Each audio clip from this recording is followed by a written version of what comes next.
September 11th, 2001 terror strikes set the tone for warfare in the 21st century. But the 21st century has also seen the rise of another kind of warfare.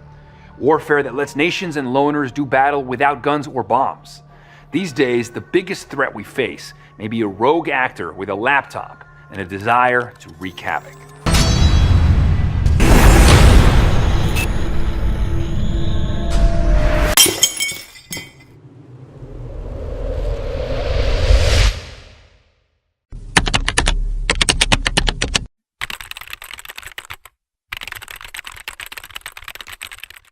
When you see the potential of what a successful cyber attack can achieve, it's enough to make you deeply concerned.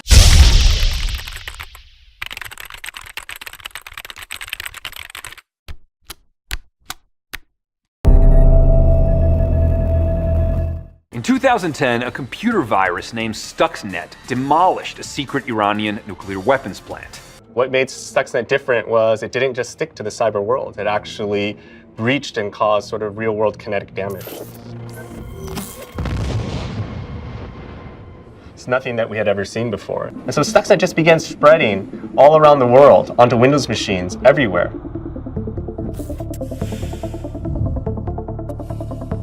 But what it was doing was it was also looking for something else. It was looking for these things that are called PLCs, or these small computers that control things like factories, like the power grid.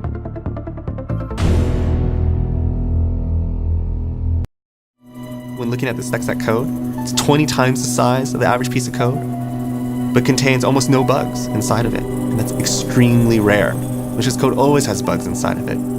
This wasn't the case with Stuxnet. It's dense, and every piece of code does something and does something right in order to conduct its attack. Stuxnet utilized what's called a zero-day exploit, or basically a piece of code that allows it to spread without you having to do anything. You don't have to, for example, download a file and run it. A zero-day exploit is an exploit that nobody knows about except the attacker. So there's no protection against it, there's been no patch released, there's been 0 days protection, against it. That's what attackers value, because they know 100% if they have this zero-day exploit, they can get in wherever they want. They're actually very valuable. You can sell these in the underground for hundreds of thousands of dollars. Then we became more worried because immediately we discovered more 0 days. And again, these 0 days are extremely rare. Inside Stuxnet we had 4 0 days, and for the entire rest of the year we only saw 12 0 days used. It blows everything else out of the water. We've never seen this before. Actually, we've never seen it since either. Seeing one in a malware you could understand because the malware authors are making money, they're stealing people's credit card, they're making money, so it's worth their while to use it. But seeing 4 0 days could be worth $500,000 right there used in one piece of malware. This is not your ordinary criminal gang who's doing this. This is someone bigger. When we first got the code, it's literally zeros and ones. It's sort of unintelligible. It was only later that we were able to determine that actually this code was targeted specifically at Iran's uranium enrichment plant in Natanz.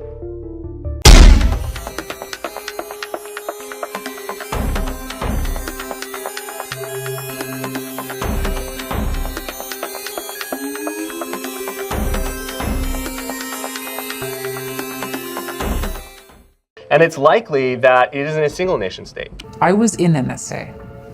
I believe in the agency, so what I'm willing to give you will be limited, but we're talking because everyone's getting this story wrong and we have to get it right. We have to understand these new weapons. The stakes are too high. We did Stuxnet. It's a fact. We came so close to disaster and we're still on the edge.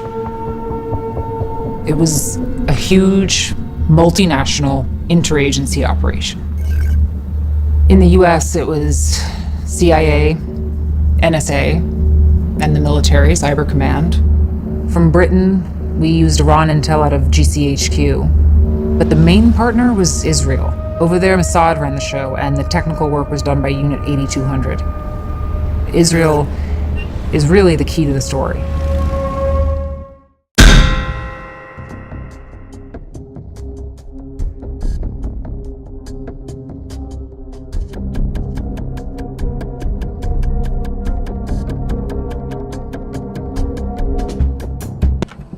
You have to remember as well with cyber warfare that the sort of barrier to entry is quite low. If a country wants to do something like build a nuclear missile, that's actually quite difficult. But when you talk about something like cyber warfare, it's actually quite cheap and quite easy for a country to develop a cyber weapon. And that cyber weapon can have equivalent effects. Today, Iran has one of the largest cyber armies in the world. So whoever initiated this and was very proud of themselves to see that little dip in Iran's centrifuge numbers should look back now and acknowledge that it was a major mistake. Very quickly, Iran sent a message to the United States. Very sophisticated message. And they did that with 2 attacks. First, they attacked Saudi Aramco, the biggest oil company in the world, and wiped out every piece of software, every line of code on 30,000 computer devices. Then, Iran did a surge attack on the American banks. The most extensive attack on American banks ever, launched from the Middle East, happening right now. Millions of customers trying to bank online this week blocked. Among the targets, Bank of America, PNC, and Wells Fargo. The U.S. suspects hackers in Iran may be involved. The Iranians have sent us a message which is essentially, stop attacking us in cyberspace the way you did at Natanz with Stuxnet. We can do it too.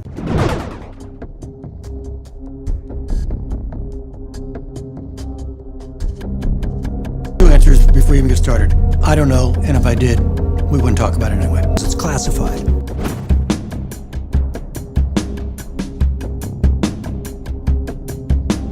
It's inevitable that more countries will acquire the capacity to use cyber, both for espionage and for destructive activities.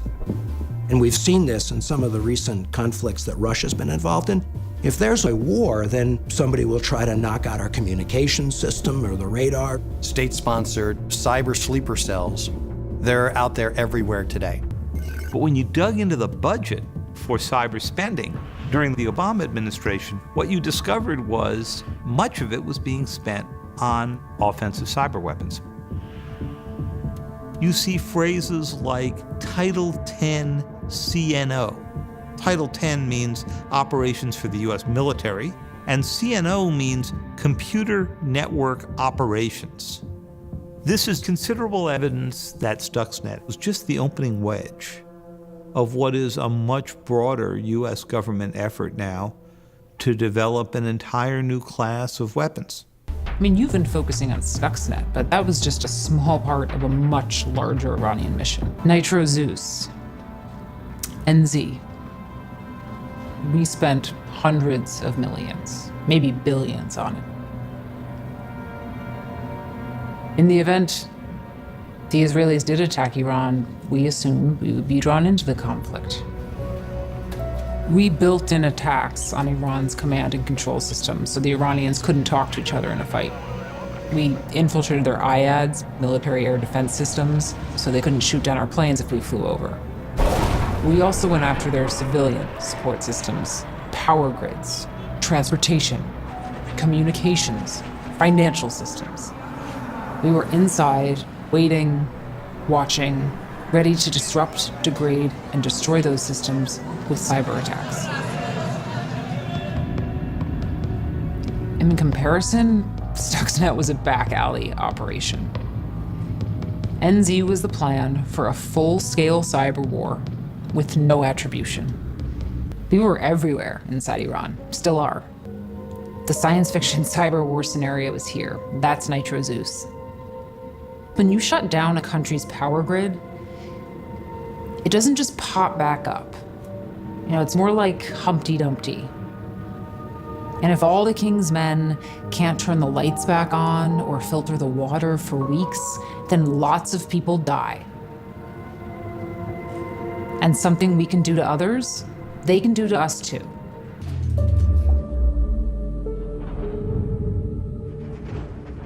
New York is out. Wall Street is out. All your banks are out.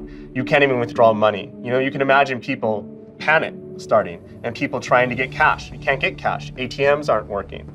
Then things like your water waste treatment plants aren't working. There's no clean water. There's going to be a run on stores. Stores potentially aren't even operating. Your credit card's not going to work at the store.